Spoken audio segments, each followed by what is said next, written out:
Bilmiyorum, konu belki başka bir tarafa gidiyor ama benim evli kardeşlerim var, eşleri var. Dolayısıyla bizim gösterdiğimiz Kıyamam toleransları gösteremiyor olabilirler. Evet.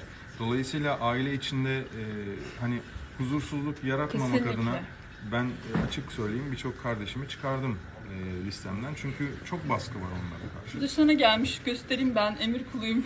Nedir o? Çok yakışıklıymışsın diyorlar. Gerçekten cidden vallahi falan yazmışlar. Teşekkür ederim, sağ olun. Gerçekten Güzel böyle ama. baktıkları için. Sıla'dan da telefon numara. Tabii efendim, hemen veriyoruz. Evet. Yazın hemen veriyoruz. Tabii ki biz burada dağıtıyoruz. Sıla'yı takip Yükseller de söyleyelim. Telefon numaranızı verin Hemen bize. şuraya Ya al. annesinin. Annesinin Yazınız numarasını. hemen. Canlından isteyelim. Sıla da çok güzel, çok naif. Teşekkür ederiz. Ya Vallahi çok çekeceğiniz Evet, biraz şey. Evet. Konular. Girmiyoruz efendim. Özel hayata girmiyoruz lütfen. Sıla'yla burada muhabbetteyiz şu an.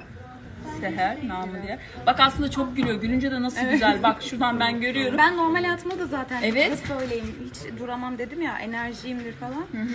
Herhalde biraz şeyiz. Bilmiyorum neden. Diziye kaptırmışsın. Onu hissediyoruz. Kaç bölüm? 200 küsür dediniz. 205 bölüm. 205 bölümde tabii ki diziye kaptırmak çok mantıklı. Cansınız demişler. Harikasınız demişler.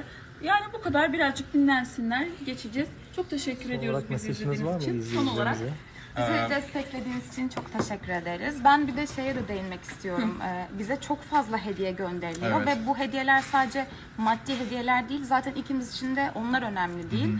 Ama ikimizin de doğum günlerinde bir sürü bağış yapıldı. Ben Evet. hayvanları çok severim. Köpekleri mama işte desteği yapmışlar. Benim adıma Kamboçya'daki işte ailelere yardım yapmışlar. Aşırı duygulandık onlara. Bizim için zaten önemli olan budur. Maddiyat asla değil. Hepiniz iyi ki varsınız. O zaman Ben de yani. elimden geldiğince zaten sosyal medyada paylaşmaya çalışıyorum böyle şeyleri. Hani beni mutlu etmek isteyen öyle şeylerle yapabilir. Aynen, Yardım beni de edebilir. öyle. Zaten yapıyorlar. Çok Evet. mutlu oluyorum, çok duygulanıyorum. Benim doğum günümde de çocuklara güzel bağışlar, oyuncaklar falan alındı, verildi. Ay ne güzel. Ay çok Ee, sevindim. Dünyanın çeşitli memleketlerine ağaçlar dikildi. Çok mutlu oluyorum. Çocukları çok seviyorum. Onların bir eksiğinin giderilmesi beni çok daha mutlu ediyor. Hediyelerinizi oraya yönlendirebilirsiniz. Harika. Çok teşekkür ederim. Teşekkür Hepinizi çok ederiz. seviyoruz. Sağ olun, var olun. İkinci yarıyı kaçırmayın.